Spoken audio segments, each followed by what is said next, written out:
Welcome back, folks. Our focus today is going to be on the exciting world of chemical bonding, and we're really going to primarily focus on just the basics of chemical bonding, that is, the differences between ionic and covalent bonding, and how do we know what type of chemical bonding certain atoms are going to accomplish. So hopefully this will be a good, quick little video to just introduce you to some chemical bonding basics, and we will move forward from here.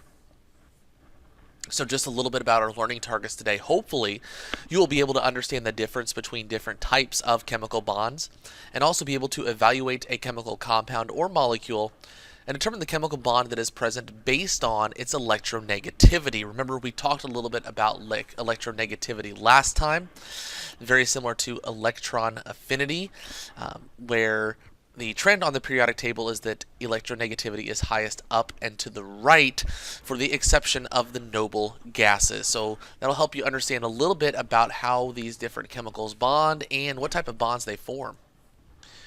Some key vocabulary terms for this particular video: we're going to be looking at chemical bond, ionic bonding, covalent bonding, non-polar covalent bond, polar covalent bond, and just the concept of being polar. So just a little bit about chemical bonding. Various atoms have an electrical attraction to one another. This is typically to satisfy the octet rule. Now, this attraction is known as a chemical bond. Long story short, atoms are either going to donate, accept, or share electrons in order to satisfy the octet rule. If you remember from our last unit, the octet rule is the fact that atoms typically are most stable when they have 8 valence electrons in their outermost shell. So atoms are going to, like I said before, steal, donate, accept, or share electrons in order to get 8 in their outermost shell to be most stable. So in order to do that, they formed chemical bonds in order to satisfy their octet rules. Again, the only exception of that being hydrogen and helium, which want to have just 2 electrons in their outermost shell.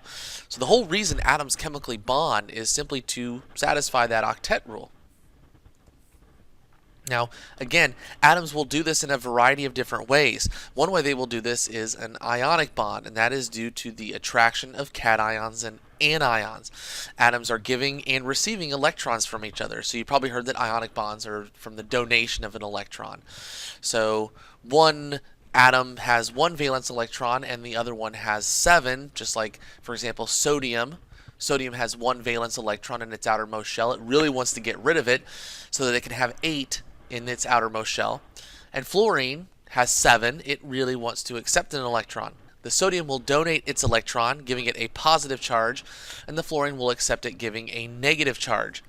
These will then attract one another, creating an ionic bond. Covalent bonding is due to the sharing of pairs between atoms to create stable compounds. So for example, 2 fluorine atoms have 7 valence electrons each. They are the most stable when they have 8 valence electrons, so one fluorine will share one with fluorine, and the other fluorine will share an electron back. By sharing those pair of electrons, each one now has 8 in its outermost shell, thus satisfying the octet rule.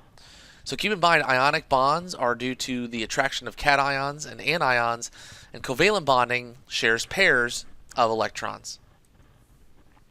Now, how do we determine what type of chemical bonds will be created? Well, this has to do with the difference in electronegativity. So if you see here, we have some electronegativity values for all of the different elements that are on the periodic table. So what we do is we take the higher electronegativity, we subtract the smaller electronegativity from it, and that determines what type of chemical bond is going to be present. If the difference between electronegativities is 3.3 to 1.7, it's known as an ionic bond. If it's 1.7 to 0.3, it means that it is a polar covalent bond. The simple difference between polar and nonpolar is that polar covalent bonds have an uneven sharing of electrons. Electrons are pulled more towards one of the atoms than the other. Nonpolar covalent has an even sharing of electrons, which has a very small difference in electronegativity, meaning that those electrons are going to be shared fairly evenly between the 2 atoms in that covalent bond.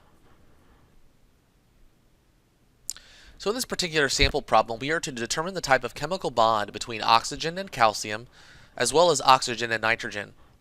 So the first thing we need to do is look up the electronegativity values that are found on this chart. Oxygen has an electronegativity of 3.44, while calcium is 1.00. We simply subtract the difference between the two to get 2.44, and based on the chart in the previous slide, that would be an ionic bond. We would do a similar procedure between oxygen and nitrogen. Oxygen again 3.44, just left it 3.4 here. Nitrogen 3.04, we subtract the difference between the two to get 0.36, which is a polar covalent bond. So keep these things in mind as we go through and do some problems with this. You'll also notice that things that will ionically bond will be between things on the left-hand side and the right-hand side of the periodic table, typically between metals and nonmetals. So if you look at things in green, bonding with the things in beige on that electronegativity value will typically be an ionic bond.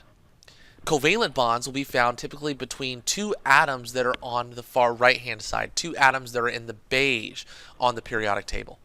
So just kind of keep these things in mind as an easy way to determine the difference between things that are bonded ionically as well as things that are bonded covalently. Pretty straightforward video here. Keep in mind that atoms will bond with other atoms to make stable compounds and molecules. Again, it's all about having the octet rule satisfied. Atoms can form molecules and compounds through ionic and covalent bonding. Remember, ionic is the attraction between cations and anions, and covalent involves the sharing of electrons. The difference in electronegativity also helps us determine what type of chemical bond is present between two different atoms. So again, hopefully you got the learning targets for this particular video. I hope you had a fantastic day, and we will talk to you next time. Have a great day, guys. Bye-bye.